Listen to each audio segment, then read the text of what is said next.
This demo will give a brief overview of some of the features and functions of QA Wizard Pro, cPine's automated functional and regression testing tool. QA Wizard Pro is part of cPine's application lifecycle management solution, which also includes Test Track, consisting of RM, requirements management, Pro, development workflow and issue management, and TCM, test case planning and tracking. cPine also offers a software configuration management tool, Surround SCM, as well. QA Wizard Pro integrates with Test Track and Surround SCM, and that integration will be demonstrated here. QA Wizard Pro enables you to perform functional and regression testing against web, window, and Java applications. You can also do web load testing and verify that your server can handle as many users as you need. It is ideal for testers of all skill levels. Those who are new to automated testing can use the grid view and the visual interface to add and modify their scripts. Those who want a more hands-on view can go into text view and interact directly with the script itself. The global repository enables testers to share application information and makes maintaining this information easy. QA Wizard Pro runs on Windows XP, Server 2003 and 2008, Vista, and Windows 7. Web application testing is available in Internet Explorer and Firefox. You can record in one and play back on the other as needed. The integrations with other cPine products include Test Track Pro, Test Track TCM, and Surround SCM. A list of supported technologies is also shown. What that means is if your application is created using standard versions of these technologies, QA Wizard Pro will be able to specifically identify different controls and perform high-level statements against them.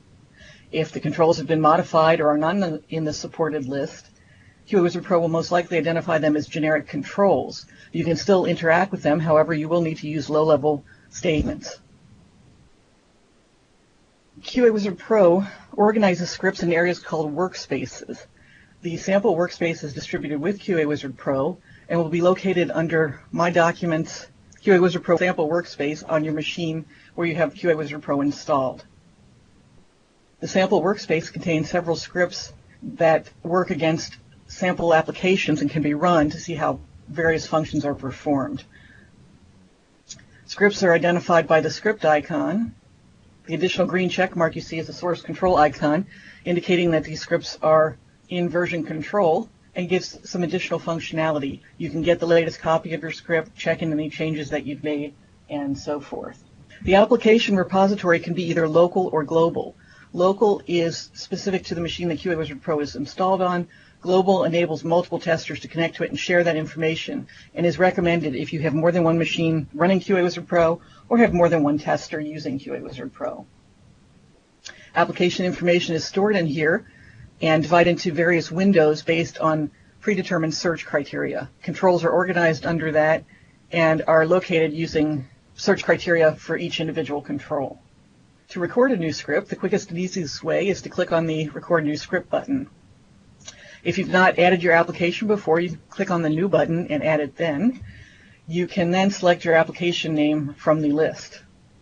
I'm going to record against WizzyCorp Login, which is a fictitious company, and this application is a web application that's going to allow me to log in and report a defect against a fictitious product. When I click on the Record button, QA Wizard Pro minimizes and the application is launched. For a web application, it will launch the default browser. For Windows and Java, it will launch the executable that you've specified. The recording dialog will also be launched. There are standard recording buttons. The comment button allows you to add a comment at any point in your script, and is also a good way to put a reminder in if you need notes about something. When you record, you simply interact with your application the way you would normally. You can move the recording dialog if it's in the way. You do not need to tab in between controls if you don't want to, as QA Wizard Pro is locating these controls by unique search criteria and does not need the cursor position to locate a control. Now I'm going to add a checkpoint. Checkpoint allows you to verify different aspects of your application. When you click on checkpoint, the recording dialog changes to adding checkpoint, and you can move your cursor around, and QA Wizard Pro will identify different controls that are seen. Once you have the control that you want with the red box around it, click, and the checkpoint dialog will appear. You have the option of recording a check exists, which just verifies that a particular control is there on playback, or a checkpoint, which allows you to verify a specific property about a control.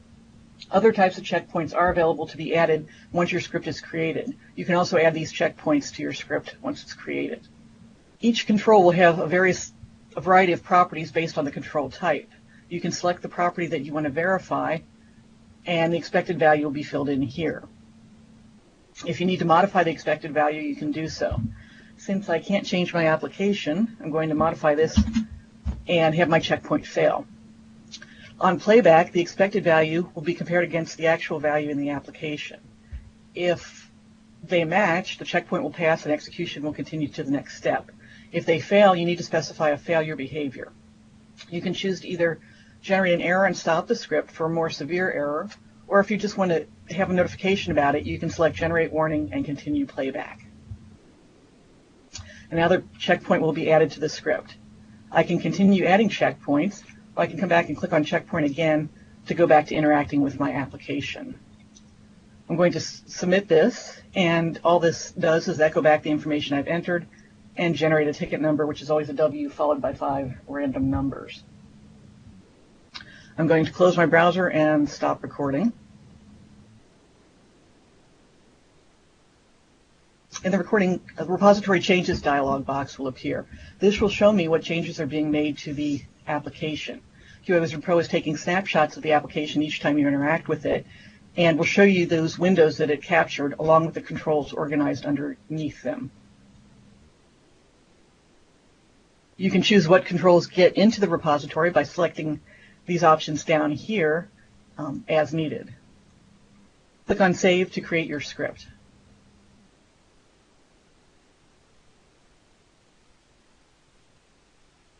And here's the script that was just recorded. We are looking at this in grid view and shows you numbered steps, the action being performed, any information used in the action, and the control being acted upon. You'll also see the window that the control is organized under in the repository and the comment block that allows you to add comments to each individual step. The first step is a time date stamp. The second step is the set context and tells QA Wizard Pro where to find the application and version in the repository and allows you to distinguish between different versions. The run application launches the application itself. When I click on the first step to interact with the application, you'll notice that the preview window fills in. And what this is going to do is show you and give you an idea of how the script flows. Each control that you interact with will be highlighted by the red box. As you walk through the script, you'll notice that the preview image changes corresponding to the control that you're interacting with. If I want to change a value in a script, I can do so. I can right-click and select Edit Statement and put a new value in here. You can drag and drop to add new steps. You do have the ability to record into a script, but sometimes it's more convenient to come over to the preview window, click on the control that you want, and drag the mouse over. That will add the most common usage for that type of control, that statement that corresponds to that, to your script. For an edit box, it's setting text or typing text, and I can then come in and fill out the information, and the step is added to the script just as if it was recorded.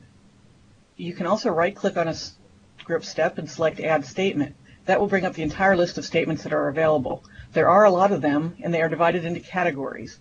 You can select the category that you want to locate your step, or if you know all or part of the statement, you can start typing it into the filter box, and the filter box will bring up matching statements. What I'm adding now is an add defect statement, and this supplies the integration between QA Wizard Pro and Test Track Pro. This allows your script to automatically create a defect in the Test Track project that you are connected to.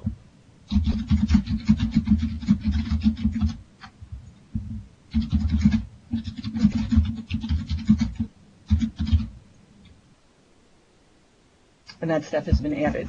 Ideally, you'll want to put this in a conditional statement so it's not executed each time and does not always submit and create a defect. I'm going to switch into text view now. It's the same script, just a different view. This is a more hands-on view. You can freeform type here. If you want to comment a statement, you can simply place a single quote in front of it and it will be commented out. You can also add statements. The add statement interface is available here if you want to go through that, or you can simply type directly in. I'm adding a print statement, which will write to the output window and also have that information included in the report that's generated. Okay, the script can be run in either view, and I'm going to play it back now. To do so, click on the green Run button.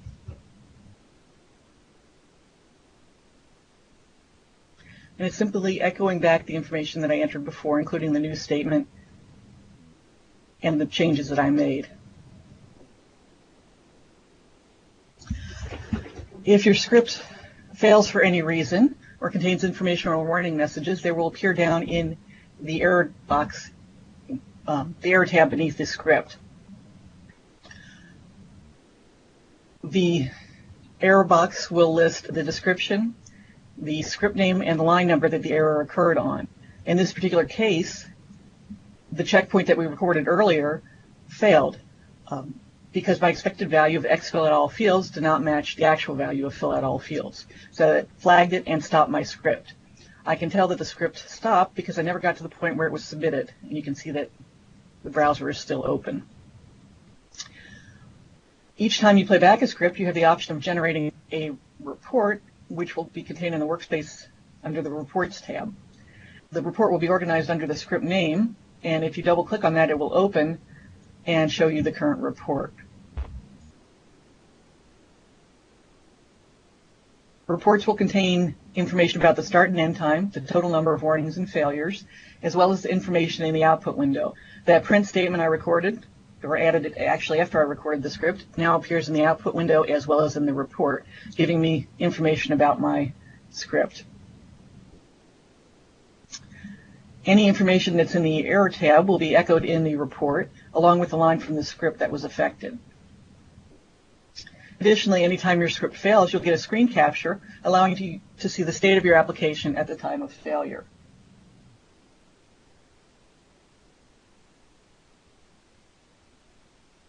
The add defect statement that I added also created a new defect in the test track project.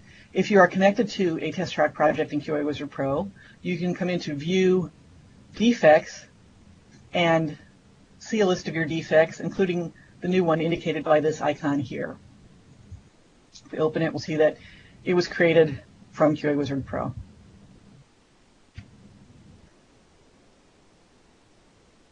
When you're creating your scripts, typically what you will do is record an action that you're going to perform over and over again. I'm filling out this form. It's something that I may want to do over and over again. Additionally, I may also have data that I want to use to fill out the form. And typically that data will be in a database or spreadsheet. QA Wizard Pro can connect to those using something called an external data sheet. You can also create local data sheets where the information is stored within QA Wizard Pro. In this example, I'm going to demonstrate using a spreadsheet called WYSIWYG Bugs that's in the sample workspace. I'm going to use the data in here to drive the script. When you look at the data sheet, you'll see that you can have named columns, and it's a good idea to name those columns to map to your application. And what I'm going to do is create a data-driven script using this data here. It's just filling out the form. This is data I can use to fill out the form. The quickest and easiest way to do this is to use the data source dropdown. Each time you add a data sheet to your workspace, it will appear in the data source dropdown. You can come in and select the data sheet you want to work with. And once you've done that, you've created a link between your script and your data sheet. And that link will cause the script to execute once for each row of data defined in your data sheet. I have 3 rows of data, so this script would iterate 3 times. Now, what I also need to do is map the fields. If it just played back 3 times, it would be entering the data I already have here, but I want to use this information. I right-click on a step and select Edit Statement, and instead of selecting text here, I select Data Sheet. This allows me to choose a column that I want to read the information from, and instead of a hard-coded value, I now have this, which indicates use whatever is in the first name column where the record pointer is. And QA Wizard Pro will move the record pointer itself. I'm going to map a few more fields. You can map as many or as few as you want. And I'll do the product selection. We do have a product column. Any fields I don't map will obviously use the hard-coded value that's in there. And that's all that needs to be done to create a data-driven script. Before I run this, I'm going to comment out my add defect statement so it doesn't keep creating defects. And I'm also going to comment out my checkpoint so it doesn't cause the script to fail and stop. One final change I'm going to make, I'm running this in Firefox, and since it's going to keep closing and reopening the browser, I need to make sure there's a slight delay after the browser closes to give it time to completely shut down prior to reopening. And I'm going to add a delay statement, which will just pause for a brief time to allow that to happen. That's a 2-second delay. Time is in milliseconds. And I'll play the script back.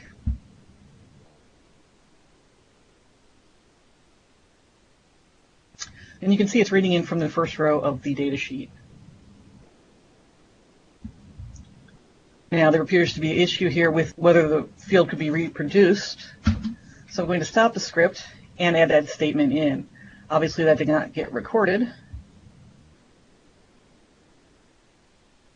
And this is a combo box. And what I can do is specify an exact item, or I can come in and specify a value, an index of the item I want to select. So I'm going to say always select item 2. I'm not sure what that is, but we'll find out.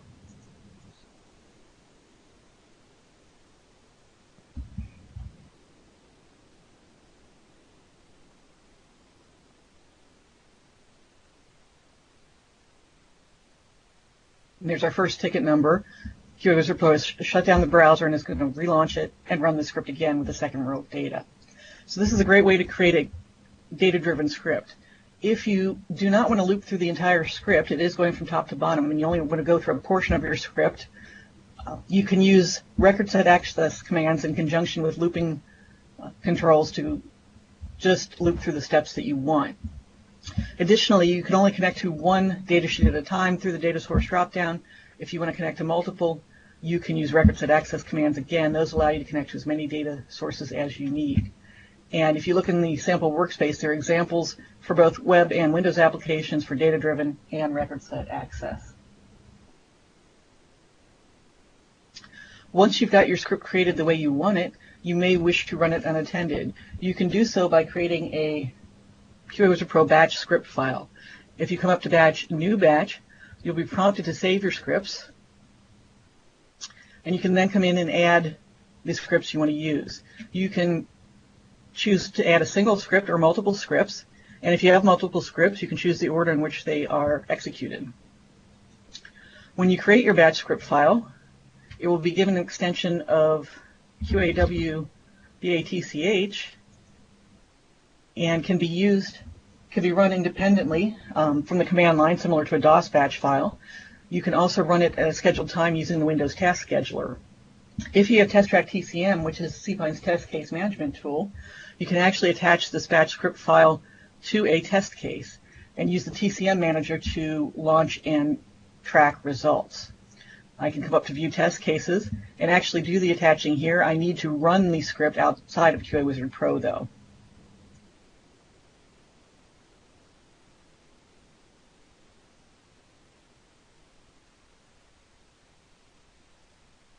And that would be all you need to do to add that to your test case. When you play back a script, you need to be aware of the fact that QA Wizard Pro needs mouse and keyboard control. So you may want to consider several options on the way of running your script. If you've got a long script that's going to run, it's going to tie up your machine. You can optionally run your script remotely and send it over to another machine that has QA Wizard Pro installed with a minimum of a runtime license. So that's one way of doing it. You can also use your batch files and schedule them for running at night. No matter how you decide to run them, you can monitor them using the QA Wizard Pro status tool. This status tool is available when you install QA Wizard Pro. It does not require a license and works via TCP/IP, and it's actually a dashboard monitor of the scripts you're running. You can see it's been tracking all the scripts that we have running here. It's going to provide you with a line-by-line listing of the steps that ran and of the steps that failed, along with a timestamp. So it's an ideal complement to the workspace report, which gives you the overall results. You can choose what machines to monitor by clicking on Manage Clients and adding any number of machines that you want to monitor, and the dashboard will flash and update in real time. What I'm going to do here, though, is clear out some of these steps and show you how you can save this information off. You can save the desired information off to a status tool file format to reload later. You can export it to a CSV file, or if you select Print Preview, you'll see that the nicely formatted report can be printed or exported to any one of these various formats.